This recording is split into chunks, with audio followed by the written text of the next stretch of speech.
नमस्कार, आपलं सगळ्यांचं स्वागत आहे इंदिराज किचनमध्ये। आज आपण बनवणार आहोत डिंकाचे लाडू, तेही अगदी साध्या सोप्या पद्धतीने।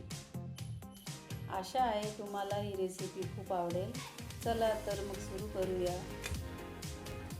याला लागणारे साहित्य: 1 टीस्पून विलायची, 25 ग्राम मखाना, 50 ग्राम बदाम, 50 ग्राम काजू, 50 ग्राम मगज, 50 ग्राम पिस्ता, 50 ग्राम डिंक, 25 ग्राम वाडीर, 125 ग्राम खोबऱ्याचा किस, 250 ग्राम किसून घेतलेला गूळ, 250 ग्राम बिया काढलेली काळी खारीक, 1 टीस्पून बडीशेप, 10 ग्राम खसखस, 200 ग्राम साजूक तूप। आता मी एक पॅन घेतलाय, त्यात काजू टाकलेत आणि मंद आचेवर कोमट होईपर्यंत भाजून घेणार आहे। काजू कोमटच भाजणार आहे, कारण त्यामुळे लाडू चविष्ट लागतील आणि खुसखुशीत होतील। काजू हाताला गरम लागतील तेवढंच भाजायचं आहे। तसंच मी पॅनमध्ये मगज सुद्धा भाजून घेणार आहे। लक्षात ठेवा, हेही आपण कोमटच भाजून घेणार आहोत।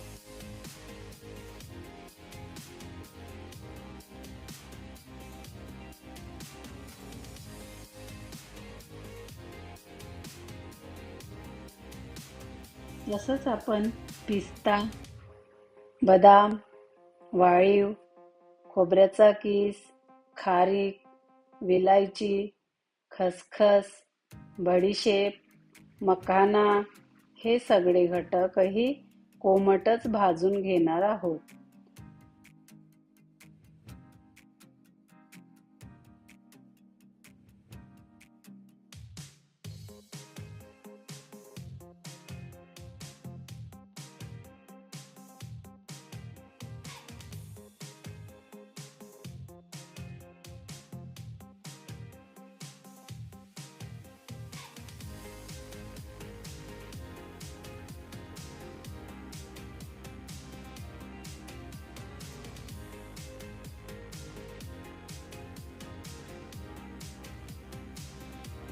हे सगळे घटक भाजून झाल्यावर एका परातीत काढून घेतले।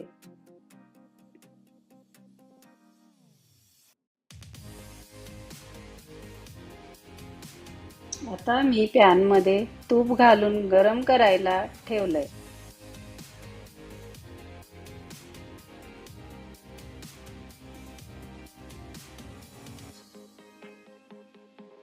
तूप छान गरम झालं की त्यात डिंक टाकलं।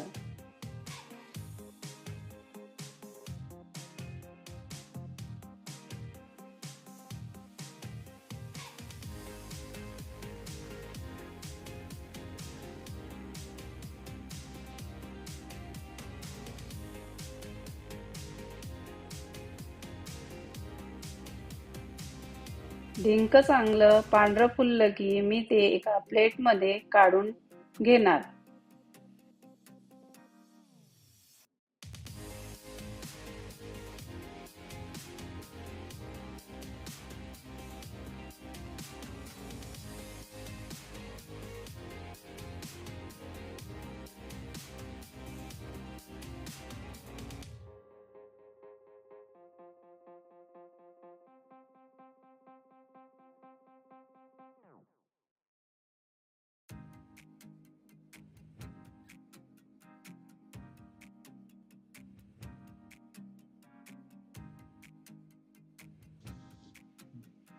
आता मी वेगवेगळे भाजलेले घटक मिक्सरमधून दाणेदार पावडर होईपर्यंत बारीक करून घेतलं।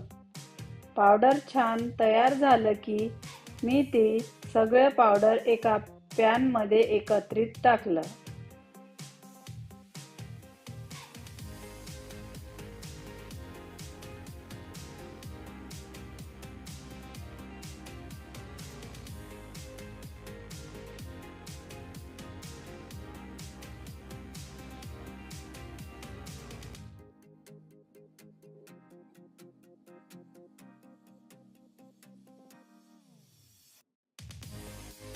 आता हे पावडर मी छान व्यवस्थित मिसळून घेतले.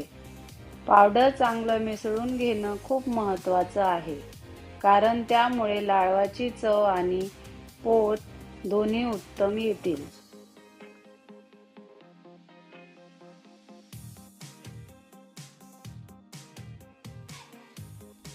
एकदा मिश्रण व्यवस्थित झालं तर आता आपण गूळ वितळवायला घेऊया. त्यासाठी मंद आचेवर तूप गरम करायला ठेवलेलं आहे.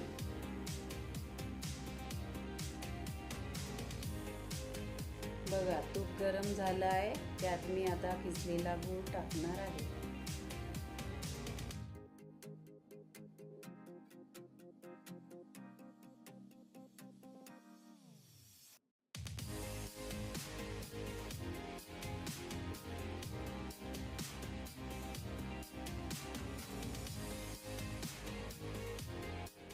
तुपात गुळाला छान व्यवस्थित वितळवून घेऊ.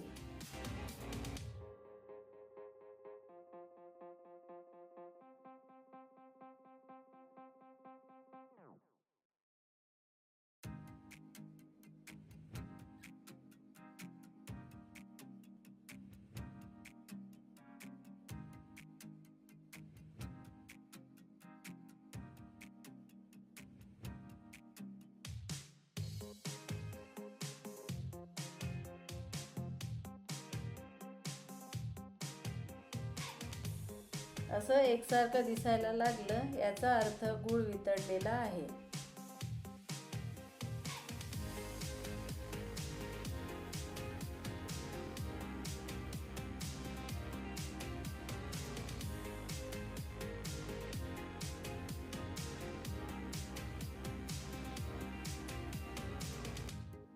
गूळ आणि तुपाचं मिश्रण आणि तयार केलेलं पावडर एकत्र करून व्यवस्थित मिश्रण करणार आहे.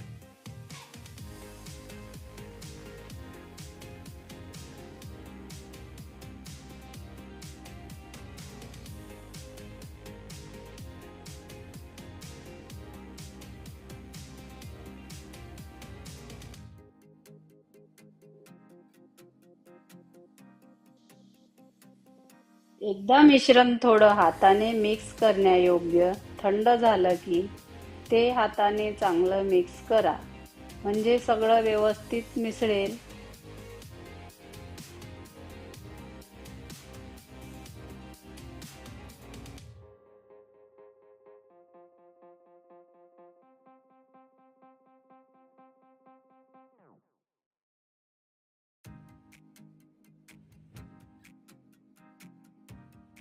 आणि जर तूप उरलेलं असेल तर त्याला थोडं गरम करून मिश्रणात घालू शकता.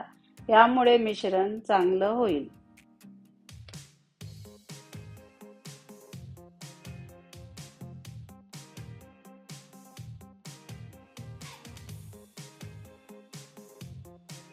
मिश्रण हळूहळू घट्ट होतंय आणि आता मी हाताने छोटे छोटे लाडू वळून घेणार.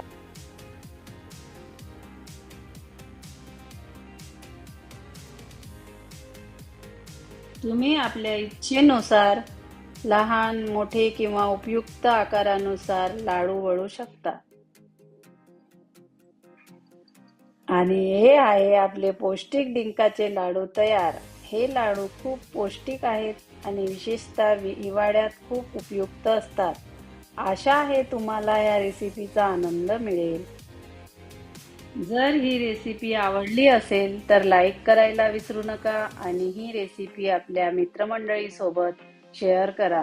पुढच्या रेसिपीसाठी नक्की सबस्क्राईब करा.